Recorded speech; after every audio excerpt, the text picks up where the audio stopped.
All your favorite wrestling shows rolled into one.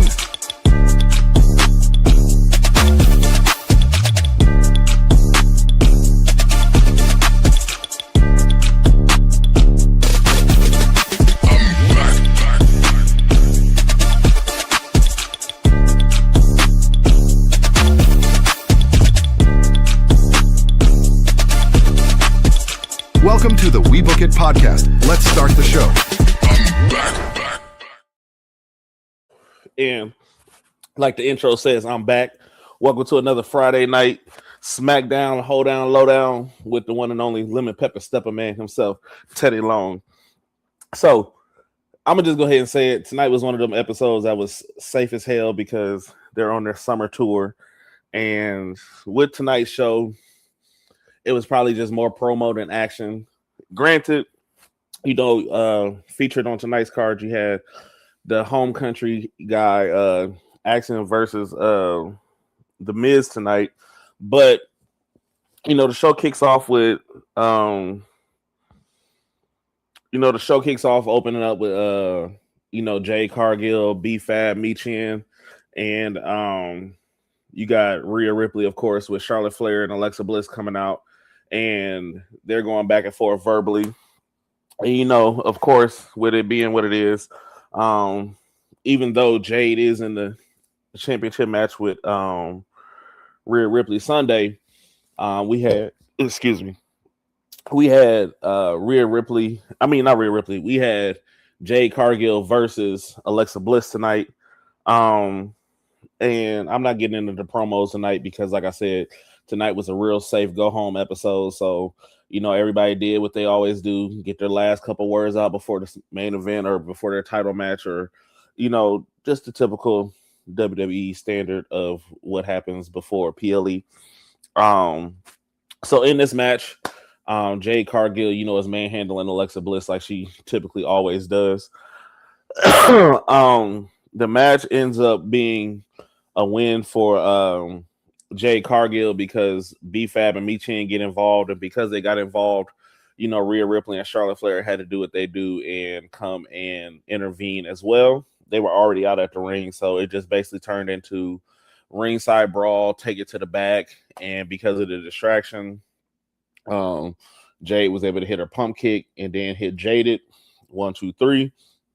Shout out to everybody tuning in right now. And Jade Cargill ended up winning that match. So after Jade Cargill and Alexa Bliss match, we have Sami Zayn and Cody Rhodes segment. And of course, you still got Sami Zayn still trying to say that he is a good guy, and now he's doing all his day one ride or die fans. I'm just waiting on the heel turn from Sami Zayn at this point. I honestly feel like he'd be way better in the situation that he's in on SmackDown as a heel, or if he goes to Raw and gets back with the Usos and Roman Reigns, that could be another storyline pivot.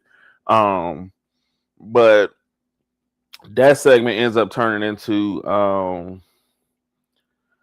another pivot to Nick Aldis and Danhausen. Danhausen really hasn't had a match in a while. Kit Wilson wasn't able to make it to the show, so Danhausen, Nick Aldis have their back and forth, and Nick Aldis basically says Danhausen can improvise doing what he's doing. So in the background, while Nick Aldis and the Miz are talking, you see Danhausen just taking any and everything into his little laboratory that he has. So getting back into the swing of things when it comes to the action, we had the Miz versus, like I said, we had the home country guy Axiom getting a shout out. So it was really good to see him get a really good match with the Miz. I've always been a fan of Axiom and Fraxiom and Nathan Frazier, but like Axiom really can hold his own individually in the ring. And it's crazy that he's a luchador, but he's Italian. But I like Axiom. Axiom ended up getting the win because of some light errors. They were trying to say that it was due to rolling blackouts through Italy, but we all know that was Danhausen in the back. Taking the power once again. So after we have that, Axiom wins. Then we have a Royce Keyes, Damian Priest, and R-Truth segment in the back. Damian Priest is expressing that he's not a fan or really can say that he can trust Royce Keyes. Sorry. I'm snacking at the same time. But Damian Priest and Royce Keyes are basically saying, can they trust each other? It kind of reminds me of Charlotte Flair and Rhea Ripley. But through that segment, we end up getting R-Truth to work his magic to get Royce Keyes and Damian Priest to go ahead and go for a match, tagging up with each other versus Tama and Tala.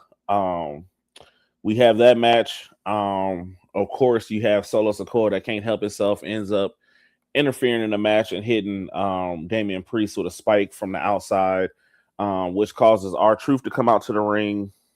And because R-Truth comes out to the ring and provides a distraction, he also distracts his team. And because of that, you have Tala Tonga hitting Damian Priest with the big choke slam for the 1-2-3, and the MFT's win. After that, we get Sami Zayn and Matt Cardona in a match because of the backstage segment they had. And basically Matt Cardona bringing up the fact that, you know, Sami Zayn out here acting like a little bitch. He couldn't say it on TV, but I'm going to say it on the pod because I can do what I want to. So basically telling not the Miz, good God. Basically telling Sami Zayn that he been acting like a little bitch, crying and doing everything else. That results in them having a match, which actually turned out to be a really good match. But to be honest, I'm always a fan of Zack Ryder or Matt Cardona, and he's always going to give his best in the ring no matter what's going on. So all it did was just help make Sammy look a little better as the heel that's coming up to be. But other than that, that was a pretty good match. What's going on? Aaron. Okay, I like that. Aaron. Yeah, Clash in Italy coming up. What's up, Jono? So I'm curious to see how things are going. Like I said, tonight's card was really safe one. You really didn't get a lot of interaction with too many people that were involved, except Rhea and Jade. Let's see, what else do we have after that? Oh yeah, we have after the Sammy and Matt Cardona match, we have Trick Williams coming out with Lil Yachty. Lil Yachty cut a nice ass promo letting everybody know who he was. He said he the money man, he the one that make things happen. And if they keep writing them checks, hey, I was a fan of Lil Yachty on the mic tonight. Truth be told, Lil Yachty and Trick Williams are a great pair. It's almost like Trick Williams and Carmelo was. But truth be told, I really like to see Trick Williams, Mello, and Yachty all do their own thing together. It's crazy.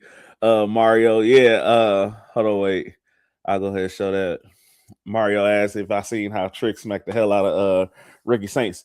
And you damn right, I seen how he smacked fire for Ricky Saints' ass. Sent that man back to Louisiana with that smack. But that whole segment, Trick Williams declaring for King of the Ring. He's the first one to declare for King of the Ring on TV. Then you have Mello coming out basically saying that Trick Williams might be the king of the mic, the king of everything else, but King of the Ring, that ain't him. And he's basically saying Trick is too small. And I was like, that's gonna be interesting to see. But this is my first day back to work, obviously in a week. But Carmelo Hayes, Ricky Saints, great match. They got a lot of good in-ring chemistry together. Unfortunately, the match ends in a double count out. Ricky Saints tries to attack Carmelo Hayes from behind. Carmelo Hayes ends up beating Ricky ass. Had hit him with Dirty Diana, but hit him with the first 48 as well. And that's how that segment ended off the match. But I'm curious to see. I want to see. Honestly, I honestly feel like we might get a triple threat between Carmelo, Trick, and Ricky Saints for that U.S. title coming soon. If it's not going to be at whatever the next pay-per-view is after Clash in Italy, I honestly feel like it might happen maybe at SummerSlam. I hope it does because I'll be there live, getting to watch it for myself. So there's a lot of things I want to see live. Yeah, Arthur. It was definitely a slow one. But to be honest, I ain't gonna lie to you. Like, my honest opinion about this weekend though is that if Clash and I honestly feel like Clash in Italy is gonna be really great because we got this the rematch of WrestleMania with a lot of people, and it's really their only second time ever fighting. So you got Oba, Brock, you got Cody, Gunther, you got Jacob, Roman, you got Rhea, Jade, um, and there might be another one I'm missing. I don't know. But to be honest, I think AAA might take it this weekend as far as card wise. Like, AAA might have the most solid card of the weekend as far as wrestling is going to go this weekend. So I don't know, but we got the Book It title on the line this weekend between AAA and between Clash in Italy. So it's going to be fun to see if we could take this title off of Tank this weekend, because I need a win. I need a fucking title win. I need a title reign so everybody can bow down and acknowledge me. That's all I need. Just one. But I got haters. They're gonna hate. It is what it is. I don't care. But let's talk about it. So you have the Irresistible Forces talking to Tiffany Stratton, telling her it's a good idea that she don't come out and help Chelsea Green and be in their corner tonight. We all know that the history between Nia Jax and Tiffany Stratton. Tiffany took the title off of Nia with the Money in the Bank, and Nia ain't smelt the title since then. But Nia Jax and Chelsea Green go. Chelsea gets a pop wherever she is, and I fucking love the work that Chelsea Green does. I pray one day we can get her on the pod or get an interview with her, because she is the definition of by any means necessary, I'm gonna get this check straight up. But Chelsea Green and Nia Jax was a good match. Just so happens that Tiffany Stratton provided the right amount of distraction. They were thinking that she was going to come down the ramp, and honestly, Tiffany ended up coming from the side and cracking Nia with the title, allowing Chelsea Green to get the 1-2-3 win. After that, we have JC James declaring herself for the Queen of the Ring. And then, like I said, it was a safe night. So the last segment of the night was Cody and Gunther going back and forth verbally, telling Cody how he's the American nightmare, but he's just a crumbling of the foundation of what the American dream is.